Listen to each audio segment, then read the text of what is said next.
pinapanood po kasing CCTV footage si Doc RJ. At base sa footage na yon, si Ma'am Moira po talaga ang dahilan kung bakit siya na-aksidente. Praise God! Alam na ni Doc RJ ang lahat. Naku, galing nga lang po ko doon nagkagulo sila. Kasi kinonfront ni Doc RJ si Ninang Moira. Ay, sayang hindi natin nakita yun, no? Ano? Nagkagulong pamilya ni RJ? Ano ginawa niya kay Moira? Kay Zoe? Zoe is okay. Pero si Ninang po hindi. Kasi mag-isa na siya ngayon. Teka, sandali. Hindi ba magkakampi yung dalawang yun? Ay, nilaglag ni Zoe ang nanay niya. Nakakaloka. Well, according to Zoe, pinilit lang siya ni Ninang Moira gawin lahat ng nagawa niya. Kaya galit na galit si Ninang. Teka muna, Doc. Si Annalyn, kamusta? Okay lang ba siya? Si Annalyn po is okay. Kasama niya ngayon si Zoe tsaka si Doc RJ. Papunta silang Apex. Kasi hinimatay si Ninang Moira sa sobrang pagiging emosyonal. Delaying tactics lang yung lola mo. Doc, maraming salamat Puntahan ko muna si Annalyn. Lynette, samahan na kita. Carlos, wag na. Umuwi ka na para makapagpahinga ka na. Lynette, ibang magalit si Moira. Hindi natin alam kung anong pwede niyang gawin. I need to make sure na safe kayo ni Annalyn. Maraming salamat. Ay, sasama rin ako.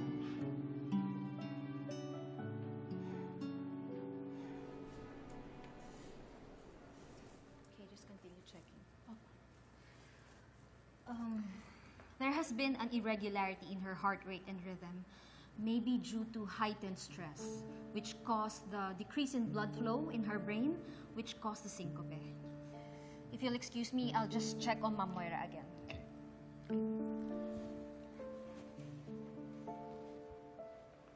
Pare, ikaw ba okay ka lang?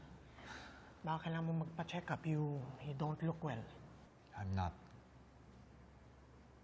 Pero kahit papaano parang nabunutan ako ng tinik when I found out the truth. Siguro mas maging okay ako kapag nalaman ko na yung buong katotohanan. Kaya pare, please make sure na hindi makatakas si Moira. Tumawag ka na ng security para mabantayan siya. Dad, hindi ba sobra naman po yun? Sobra? Tinakbuhan ako ng mami mo, di ba? Muntik pa ako makaladkad ng kotse niya. Zoe, kilala mo ang mami mo. Gagawin niya ang lahat. So kung kailangan PSG ang magbantay sa kanya, gagawin ko para hindi niya ako maisahan ulit. Pare, calm down. I'm sorry. Naging ganito lang naman ako dahil sa mami mo. Nag-iingat lang ako. I'm sorry to interrupt, but maybe we can compromise. If you really want security, baka naman pwedeng sila Karen na magbantay. Anyway, wala naman masyadong pasyente. Oo nga po, Dok.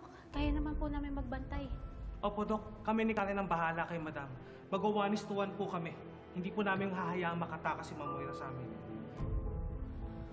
Okay, sige. Zoe, I know that your mom is still hiding something from me. Gagawin niya ang lahat para hindi ko malaman.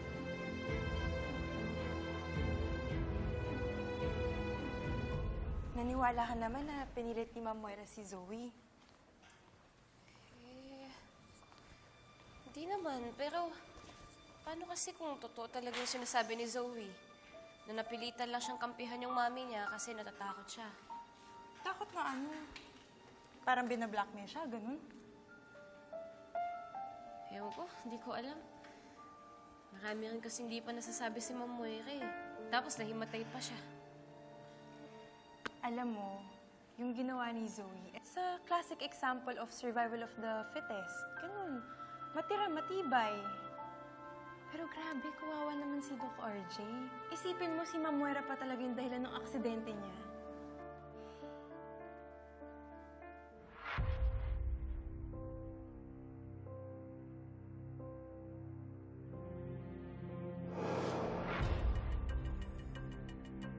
Si Moira nga ang dahilan ng aksidente ko.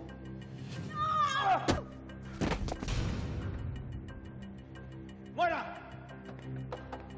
Moira! Balik ka dito! Stop the car!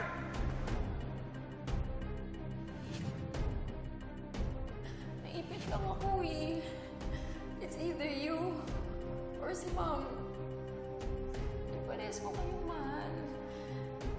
Pero kailangan ko pumili, Dad. Bakit mo ginawa sa akin ang ginawa mo? I didn't do anything. I just want to know the truth! Bakit tayo nag-away sa fire exit? At anong pinag-awayan natin?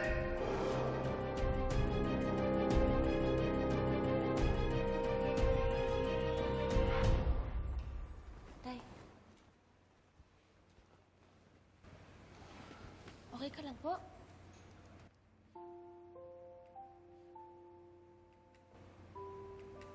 Tay, nanginginig po yung kamay mo. Gusto niyo po samahan na kita sa ER? Hindi na, anak. Stress lang to. Kumain ka na po ba, Tay? Gusto niyo po ng tubig? Ng kape?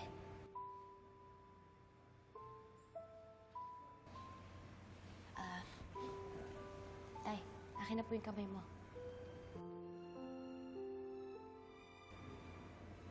Tay.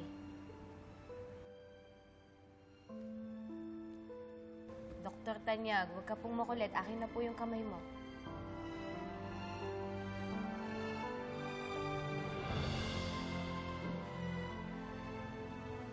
Sabayan niyo po ako, ha?